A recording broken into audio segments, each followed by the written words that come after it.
Alright, what's going on, guys? My name is Rano, and welcome back to another Nintendo news. And we actually have a little bit to talk about here instead of kind of having a shorter episode like the last ones really have been.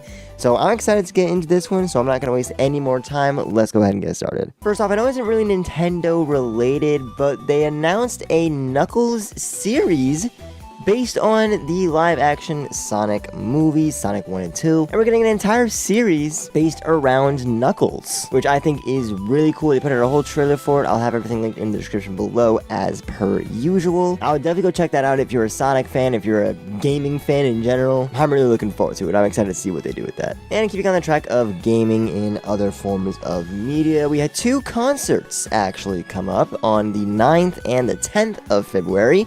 Both for Zelda and for Splatoon, respectively. On the 9th, like I talked about last episode, there was the Zelda Orchestra concert, and there was even a video exhibiting some statues that were originally planned for Nintendo Live in Tokyo. And then, of course, the day after that, they had the Splatoon 3 concert for Deep Cut. Like I said, if you haven't already checked those out, I'll have links to everything in the description. There was also a Splatfest from the 16th to the 18th of February, and the question was, what do you think is the best day of the weekend? Is it Friday, Saturday, or Sunday? And I think really to no one's surprise, Friday ended up winning that. So of course, congratulations Team Friday, congratulations to everyone that played. As always, I did not. But they did also already announce what the March Splatfest is going to be, and I really think I'm going to try to play in that one, but I'll get into that one near the end of the episode, so stick around if you want to hear that. February 17th was the anniversary of Super Nintendo World. And if you ended up going to the park on this day, you could get a special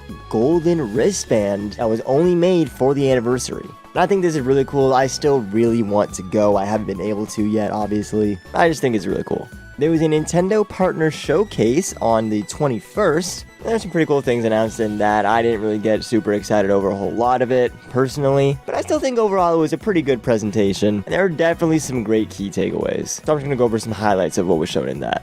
Mother 3's coming out in Japan again! We're also getting our own fair share of Nintendo Switch Online games. So on the NES, they added Snake, Rattle, and Roll and RC Pro-Am. For the SNES, they added Battletoads and Battle Maniacs, and the original Killer Instinct, which I think is pretty cool. And on the N64, they added Blast Corps. So those are games we're getting. It is really unfortunate that we're not getting Mother 3 out here in the West, but considering they still have never even localized it or anything like that aside from that one fan translation, it might still be some time before we officially see that game over here. We're also getting Star Wars Battlefront Classic Edition on March 14th, Contra Operation Galuga on March 12th, Monster Hunter Stories is announced to be coming on the Switch in the summertime. A new Shin Megami Tensei game, Shin Megami Tensei Vengeance, is coming out June 21st. Followed, of course, by Super Monkey Ball Banana Rumble on the 25th. And their major announcement to close off the Direct was Endless Ocean Luminous, coming to the Switch on May 2nd.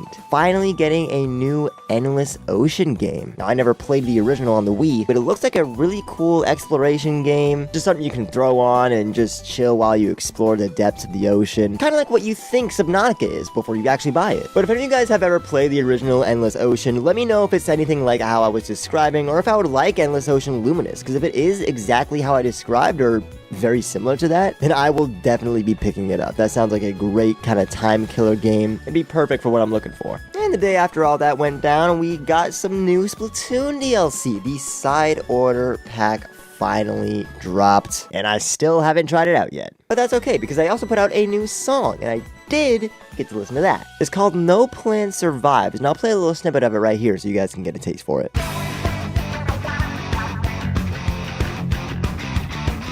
And you guys already know what I'm going to say. Full song's in the description. Now, February 27th, as you guys should hopefully know, is Pokemon Day. And of course, we got a presentation to go alongside it. They started us off with some Pokemon Go events, of course, focusing on the mobile games. They gave some of the Pokemon little party hats to celebrate Pokemon Day. They added a Pikachu with the captain's hat from the new anime series and gave it Volt Tackle. And some of the characters from the anime can actually show up in the pictures you take with your Pokemon. They're also hosting an event for Pokemon Sleep where you can get a Raikou, which I think is really cool. I actually have a very small acrylic stand of a Raikou on my desk. I'll put a picture of it up on the screen. Then they showed some more mobile games, Cafe and Unite, and a new mobile game, the trading card game Pockets, which looks to be like a really cool new way to open card packs on your phone and to trade them and battle them, and really making the trading card game a more interactive experience aside from just the actual cards. And I think this is really cool. I think it'll be a really good gateway for a lot of people to get into the trading card game, myself included. I've wanted to get into it for years. I've always loved collecting them and opening the packs and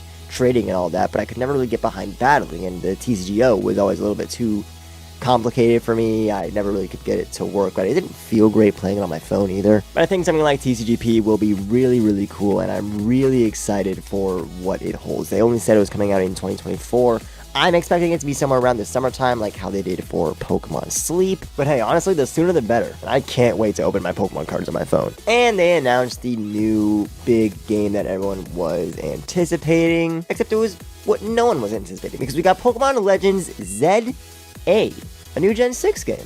Everyone was expecting some kind of Gen 5 or Gen 2 or maybe even Gen 4. I saw some rumors saying Heart Gold Soul Silver remakes were on the way. But ultimately, they decided to finally give us the Pokemon Z that we have been waiting for years, that we never got during the peak of Gen 6. And I said this in my reaction, I've never played Gen 6 all the way to completion. But Legends is coming out in 2025, so that gives me this year to maybe finally buckle down and give X and Y a proper playthrough. And the last thing I have for today's episode is the March Splatfest announcement. Like I said earlier, they announced what the Splatfest is going to be for the month of March. And the question for this one is, which instrument would you play? Drums, guitar, or keyboard? And this will be going on from March 22nd to March 24th, which I think is actually interesting that they would pick the same weekend as the Princess Peach Showtime launch. Like I said, I'm definitely going to be trying to play in that Splatfest. I don't even know what team I'm going to pick. I'll be thinking about that the entire month, trying to come out to a decision, because I like all of these instruments. I played bass guitar. I've always wanted to play drums. But let me know what team you think you might pick in the comments. I'm curious to see where you guys might stand on that. But that is where we're going to wrap up this episode. It felt good to actually have some substance to talk about in Nintendo news and not just a couple headlines and speculation for what might come, and my predictions last time never even came to be, so maybe we'll see what I was talking about this month though. But with that being said, and with that all out of the way, thank you guys so much for watching this video. If you enjoyed, be sure to leave a like down below and leave a comment, tell me if there's anything that I missed or that I got wrong. Also, don't forget to subscribe if you haven't already, and hit the bell to be notified every time I upload a new video. And as always, thanks for watching, and I will see you guys next time.